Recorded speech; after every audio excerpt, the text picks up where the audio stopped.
Bismillahirrahmanirrahim. Alhamdulillahirabbil alamin wal aqibatu lil muttaqin wala udwana illa 'alal zalimin. Asyhadu an la ilaha illallah wahdahu la syarikalah wa asyhadu anna Muhammadan abduhu wa rasuluh. Alhamdulillah, kita memanjatkan kesyukuran kehadirat Allah Subhanahu wa taala yang telah memberikan kita kesempatan, ruang dan peluang untuk bersama-sama dalam sesi Facebook Live Teknik Dakwah Berkesan untuk siri yang seterusnya pada hari ini. Hadirin hadirat, sebelum ini kita telah membincangkan tentang bagaimana membentuk satu pasukan dakwah, organisasi, harakah Islam yang mampu melaksanakan tugas menyebarluaskan fikrah agenda Islam ini dengan berkesan. Kita telah membincangkan yang pertama tentang bagaimana mewujudkan rasa selamat di kalangan ahli-ahli pasukan kita. Yang kedua, kita juga membincangkan bagaimana kita mahu membina ataupun menyingkap, menunjukkan vulnerability ataupun berkongsi rasa selamat supaya ahli-ahli kita mampu bekerjasama sebagai pasukan yang kuat dan mantap. Pada hari ini saya akan membincangkan topik yang tidak kurang penting yang ketiga, bagaimana kita mampu membina matlamat organisasi dakwah yang jelas supaya semua ahli mampu meledakkan potensi diri, mampu meningkatkan kemahiran, mampu membuktikan kreativiti bagi mencapai matlamat KPI ataupun agenda besar untuk terus memastikan dakwah kita sampai dan berjaya menguasai masyarakat ataupun orang-orang di sekeliling kita. Hadirin hadirat, saya nak bermula dengan sebuah cerita yang sangat menarik berdasarkan kajian seorang psikologis, pakar psikologi pada University of Harvard University pada tahun 1965. Seorang pakar psikologi yang bernama Robert, dia buat satu uji kaji. Nama dia Harvard Test Inflected Acquisition Test. Jadi dia pergi pada sebuah sekolah di California, elementary school, dan mencari pelajar-pelajar yang dikategorikan sebagai bijak. Dia buat test, dia kasih beberapa test dan akhirnya mereka mengenal pasti 20 orang pelajar yang mempunyai potensi, disebut sebagai mempunyai potensi luar biasa. Okey? Daripada ramai-ramai pelajar di sekolah tersebut, 20 orang ini dikenal pasti dan di shortlisted, dan nama ini diberikan kepada guru-guru sekolah tersebut. Seorang uji kaji, seorang pengkaji Robert ni dia kata, cikgu-cikgu semua, pelajar-pelajar ini adalah pelajar-pelajar yang bijak, yang mempunyai kemahiran potensi luar biasa.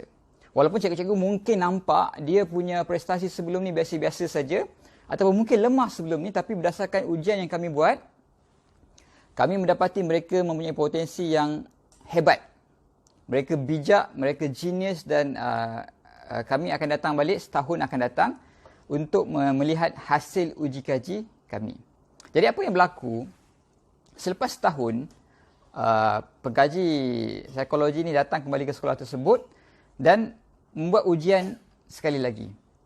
Melihat prestasi berbanding pelajar-pelajar yang lain, dan ternyata hadirin hadirat, 20 orang pelajar yang telah dikenal pasti ini menunjukkan peningkatan prestasi yang sangat mendadak. Dari segi IQ, dari segi keberanian, dari segi dia punya creativity, dari segi dia punya participation, dia berinteraksi, dia punya social skill dia meningkat dengan sangat drastik berbanding pelajar-pelajar yang lain. Okay, jadi berlaku peningkatan yang sangat drastik. Kenapa? Okay, kenapa? Persoalan dia kenapa? Kerana apabila cikgu-cikgu ini telah ditaklimatkan setahun lepas bahawa pelajar-pelajar ini mempunyai potensi luar biasa berdasarkan ujian yang dilakukan oleh Profesor Harvard ini, jadi cikgu ini mempunyai satu matlamat yang jelas, mempunyai satu harapan yang besar. Jadi mereka memberikan tumpuan, mereka memberikan kasih sayang, mereka memberikan pemerhatian yang khusus kepada 20 orang pelajar ini. Kalau dia bertanya soalan, dia akan minta pelajar-pelajar ini jawab. Kalau dia ada material, dia buat tuition tambahan, dia akan minta feedback dan memberi feedback. Kalau pelajar-pelajar ini buat silap, dia akan tegur dengan cara berhikmah, kerana bagi mereka, pelajar-pelajar ini adalah pelajar-pelajar yang sangat berpotensi, seperti yang dikatakan oleh seorang profesor tadi, dan perlu dijaga dengan cara yang lebih spesifik berbanding pelajar-pelajar lain. Dan memang terbukti, selepas setahun, prestasi mereka meningkat dengan sangat mendadak dan mengatasi pelajar-pelajar yang lain. Lihat, bagaimana apabila kita telah meletakkan satu matlamat, kita telah meletakkan satu misi dan visi yang jelas kepada guru-guru ini, mereka akan mampu melakukannya dengan baik. Hadirin hadirat, ada satu twist yang menarik. Berdasarkan kajian ini, sebenarnya 20 orang pelajar yang dipilih oleh Profesor Robert itu tadi adalah pemilihan secara rawak ataupun random. Okey, ini satu lagi pengajaran yang kita boleh ambil. Sebenarnya dia kata pelajar-pelajar ini luar biasa dan bijak berdasarkan test, tapi sebenarnya ujian ini dia pilih secara random saja. Tanpa ujian, tanpa apa-apa basis ataupun judgement, 20 orang pelajar yang rawak dipilih dan dikatakan sebagai bijak, luar biasa dan berpotensi besar. Ini memberikan kita satu lagi pengajaran yang penting. Okay? Terbukti siapa saja cara random kita pilih, kita letakkan harapan, kita strategikan dia, kan? Maksud pelajar itu sendiri rasa aku luar biasa. Cikgu-cikgu yang berinteraksi dengan dia, yang mengajar dia setiap hari pun rasa dia ni luar biasa. Saya kena handle differently. Saya kena beri penumpuan yang lebih. Saya kena beri kasih sayang yang lebih.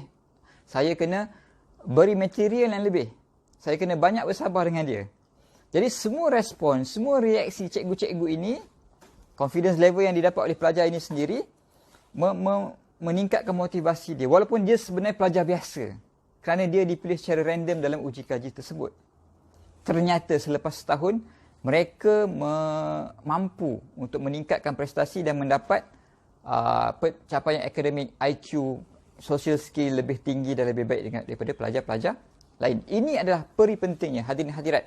Dalam organisasi yang kita pimpin, dalam organisasi yang kita pegang, kita pertama sekali yang saya sebutkan tadi, meletakkan matlamat, visi dan visi yang jelas. Apa nak buat, apa yang kita nak capai, berapa yang kita nak capai, bagaimana, bila, siapa kita punya audien. Okay? Jadi sebagai pemimpin, sebagai ketua, kita meletakkan matlamat yang sangat jelas dan spesifik.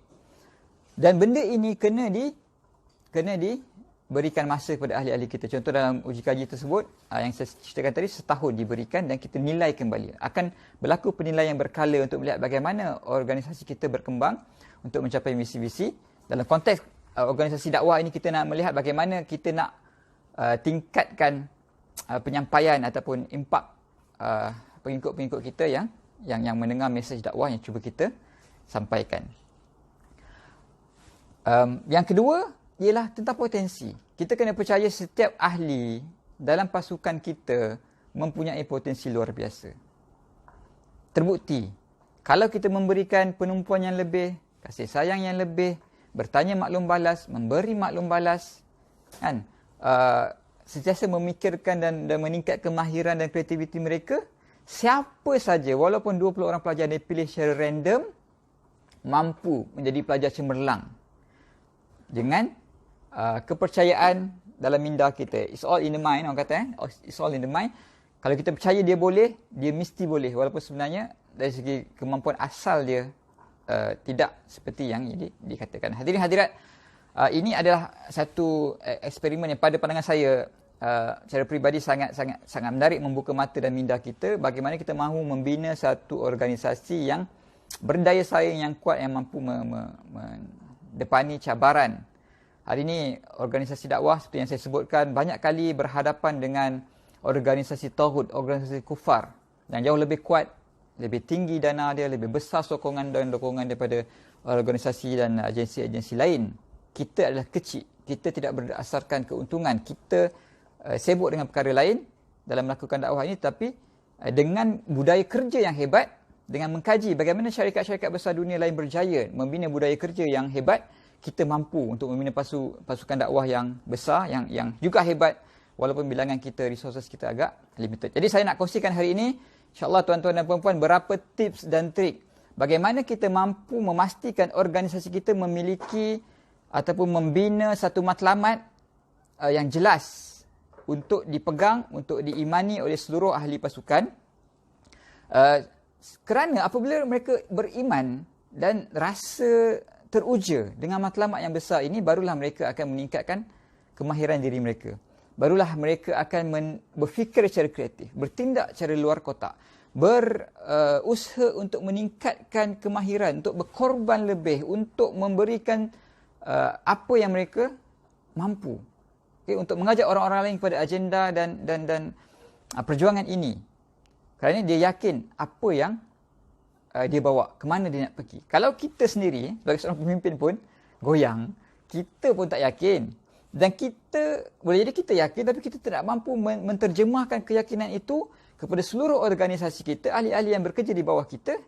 Bagaimana kita mengharapkan mereka boleh memberikan lebih daripada apa yang mereka telah berikan. Yang pertama, kita kena menyenaraikan objektif pasukan ataupun organisasi kita. Ini kelihatan sangat basic. Okey, sangat basic. Kita ada objektif, biasa kalau pasukan, kalau profit organisation, profitable ataupun kita kata profit base organisasi yang berasaskan keuntungan ni, dia memang jelas KPI dia. Berapa nak untung, by bila, berapa nak kembang, nak buka cawangan kat mana dan sebagainya. Tetapi organisasi-organisasi yang tidak berasaskan keuntungan seperti organisasi dakwah juga seharusnya memiliki KPI objektif yang jelas.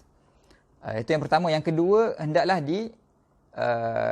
susun keutamaan dia ataupun prioritization. Ini ramai ataupun banyak organisasi-organisasi yang dia mungkin terlupa buat. Dia ada dia punya objektif, tapi mana satu yang lebih penting, lebih besar, yang lebih utama untuk dilaksanakan dulu, untuk diberikan lebih manpower, lebih resources, lebih dana, mungkin tidak dilakukan dengan baik. Prioritization ataupun keutamaan. Jadi banyak teknik, banyak taktik, banyak tools, instrumen yang boleh digunakan untuk kita melakukan prioritization berdasarkan KPI, dan ini semua kena belajar dan kena mengkaji, dan kena dibantu oleh facilitator yang bertauliah. Yang kedua ialah apabila kita telah memiliki matlamat yang jelas ke mana kita nak bawa dan apa yang kita nak capai, benda ini perlu dibudayakan. Perlu disebut berkali-kali. Perlu ditalakan, perlu ditampal. Perlu dihantar dalam bentuk tulisan, perlu divideokan, perlu diposterkan, perlu disampaikan berkali-kali dengan cara penyampaian yang berbeza, yang menarik, yang akhirnya akan masuk ke dalam minda separa sedah ahli. Benda ni pun kita rasa macam mudah. Tetapi kajian menunjukkan apabila kita dibuat survey kepada satu mana-mana syarikat ataupun organisasi, kepada pemimpin dia kata berapa peratuskah ahli organisasi anda faham dan boleh menceritakan dengan baik objektif syarikat dan keutamaan syarikat. Jadi pemimpin ataupun mungkin CEO ataupun C-suite yang berada di atas ni rasa 64%. Average kata 50%, 60% saya punya ahli syarikat ataupun pekerja ataupun ahli organisasi boleh ceritakan dengan baik apa objektif kami, apa yang kami nak capai dan sebagainya. Hadirin hadirat, statistik menunjukkan hakikatnya selepas dibuat uji kaji dan dikira hanya 2%. Okey? Walaupun pemimpin merasakan 60%, 50% akan mampu menceritakan dengan baik, tapi berdasarkan kajian hanya 2% ahli mana-mana organisasi mampu menceritakan dengan baik. Okay? Bukan sempurna dengan baik untuk difahami matlamat objektif organisasi dia. Maksudnya kalau kita ada 100 orang, 2 orang je. Seorang CEO, seorang yang ketua paling tinggi, seorang lagi mungkin nombor 2 timbalan dia. Yang lain tu tak tahu apa dia buat kan, tak tahu apa, tiap-tiap hari pergi kerja, balik kerja, apalah kami buat. Yang penting gaji masuk. Itu masalah dia. Kan? Bila dia tak rasa kebersamaan, belonging, tak rasa urgency, tak rasa kesungguhan, tak rasa besarnya agenda yang dibuat, tak kisahlah profit base ke tak profit base ke, dia tidak akan memberikan lebih, dia tidak akan berkorban lebih, dia tidak akan berfikir secara luar kotak. Kerana yang penting gaji aku masuk tiap-tiap bulan. Jadi pemimpin berhadapan dengan cabaran yang sangat besar pada hari ini untuk pastikan misi visi ini ditalakan secara strategik, kan? Sampai masuk dalam minda sedar dia, minda tak separa sedar dia, dia tahu, dia boleh hafal, dia boleh sebut, dia boleh hurai, kan? Dia buka handphone dia ada benda tu, dia buka buku notes yang diberi oleh syarikat ada, dia kat pejabat dia ada, dia buka laptop dekat dia punya wall screen screen saver pun ada. Itu antara cara yang kita boleh fikirkan untuk memastikan agenda kita benar-benar difahami. Bukan saja oleh ahli-ahli kita tapi juga pelanggan-pelanggan kita. Dalam konteks dakwah ini kita mengharapkan penggerak-penggerak dakwah kita faham.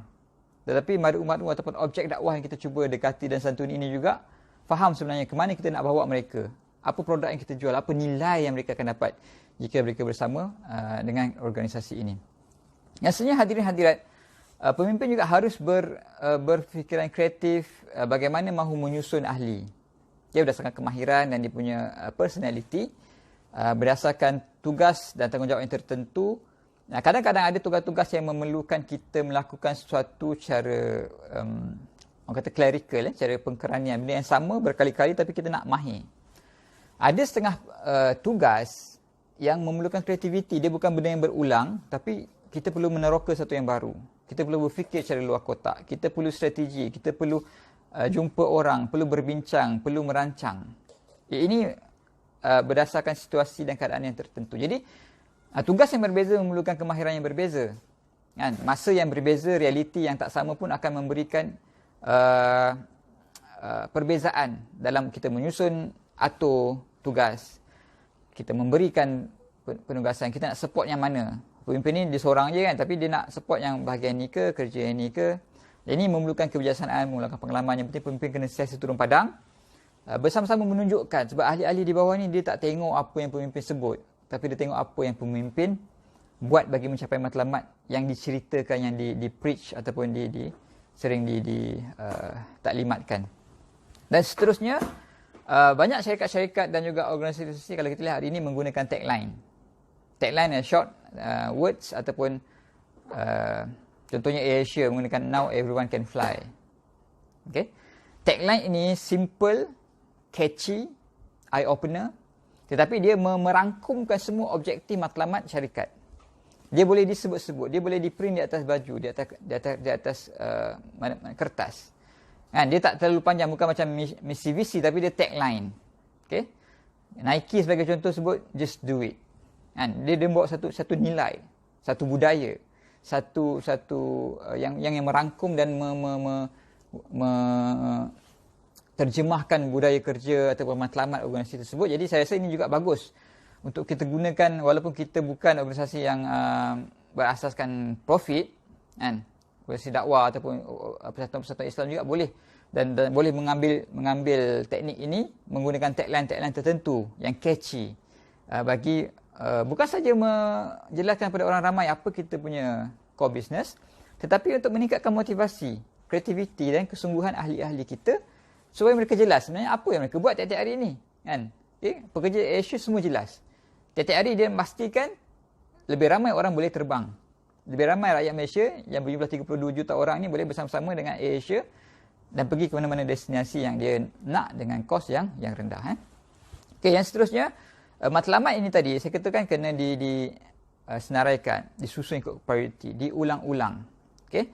Tetapi banyak juga kesilapan yang berlaku apabila matlamat ini dia tidak smart, tidak spesifik, tidak measurable, tidak achievable, tidak reviewed, kan, ataupun tidak relevan dan juga tidak ada timeline, time base. Kan? Jadi semua objektif yang kita cuba capai ini kena jelas spesifik. Nak dapat berapa orang? Orang yang macam mana? Bila kita kena dapatkan bilangan orang yang begini?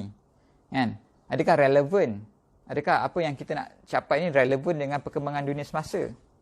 Kan? Adakah kita mampu capai dengan kekuatan, dengan resource duit dan manpower yang ada pada hari ini? Jadi, bila benda yang lebih spesifik, dia lebih mudah dicapai, lebih mudah dijiwai dan lebih mudah untuk mempengaruhi orang lain. Disebutkan juga antara teknik lain ialah menggunakan artifak. Artifak ni bahan sejarah. Banyak syarikat-syarikat terutamanya ataupun organisasi yang telah lama established, dia ada sejarah dia sendiri. Sejarah yang panjang ini mampu memberikan satu motivasi, satu tolakan kepada ahli-ahli ataupun kepada pengikut-pengikut dia untuk terus bergerak mencapai matlamat pasukan. Sebagai contoh, kita biasa tengok gambar-gambar Perdana Menteri Jadi Perdana Menteri pertama, kedua, ketiga, keempat, kelima dia disusun. Ini merupakan artifak. Perdana Menteri itu mungkin dah meninggal, tapi gambar dia disusun supaya bila orang lalu dekat walkway tu dia nampak, oh inilah tokoh-tokoh negara yang telah membina negara kita sehingga negara kita jadi seperti hari ini. Jadi kita rasa macam ini semua artifak. Tapi artifak-artifak ini akan memberikan satu tolakan motivasi yang kuat. Kan? Kita meneruskan rantaian perjuangan daripada yang terdahulu. Contoh. Ataupun ada produk-produk company yang telah berjaya. Kan? Telah berjaya dan mencipta nama yang dapat ratusan bilion membina ratusan bilion kekayaan company. Tapi sekarang mungkin dah tak relevan, mungkin dah ada produk baru. Tapi produk tu diletakkan kan, di headquarter ataupun di tengah-tengah office supaya orang nampak. Contoh. Kita boleh gunakan apa saja elemen artifak. Elemen artifak adalah elemen yang telah lepas, yang telah berlalu sejarah satu organisasi itu, tetapi dia membawa satu nilai, membawa satu semangat roh yang membantu kita kan. Boleh jadi tokoh, boleh jadi buku, boleh jadi apa-apa produk, boleh jadi apa-apa program, boleh jadi apa saja yang akan mengimbau kenangan ahli-ahli, sama ada dia pernah lalu ataupun dia pernah dengar pasal kegemilangan lampau yang organisasi tersebut mampu capai. Jadi benda ni setiap pagi dia datang kerja, dia masuk office, dia nampak benda ni. Dia nampak. Kan? Kalau contoh syarikat multinational oil and gas company, dia sumbangan kepada negara. Berapa yang telah diberikan kepada negara. Ataupun dia ada dia punya mercu tanda dia. Kan? Twin Tower. Setiap orang pergi kerja kat Twin Tower, dia nampak. Fizikal benda tu, artifak. Walaupun dah berusia berpuluhan tahun, tetapi dia mampu menyuntik tu semangat ataupun motivasi yang luar biasa kepada semua orang untuk bekerja lebih kuat, memberikan lebih kepada syarikat ataupun kepada organisasi yang dia sayangi dan cintai. Dan terakhir hadirin hadirat ialah pemimpin selain meletakkan matlamat yang jelas, dia juga membantu ahli-ahli dia meningkatkan prestasi. Dia kena raise the bar every time. Matlamat tu kena tinggi pertama. Tetapi apabila dia tengok organisasi boleh mampu capai, hampir mendekati target, dia kena naikkan lagi. Always raising the bar. Raising the bar alone is not helping. Kita bukan saja meninggikan sasaran dan apa yang kita cuba dapat, tetapi kita juga kena dalam masa yang sama meninggikan kapasiti kemampuan ahli kita untuk capai benda. Kita meninggikan kapasiti ahli kita untuk mencapai matlamat semakin tinggi. Jadi saya rasa itu beberapa perkongsian saya berkenaan dengan matlamat pasukan misi-misi bagi mencipta kemahiran dan kreativiti. Semoga bermanfaat untuk anda aplikasikan dalam apa-apa sahaja organisasi yang anda pimpin dan anda ketuai. Wabillahi taufiq wal hidayah. Assalamualaikum warahmatullahi wabarakatuh.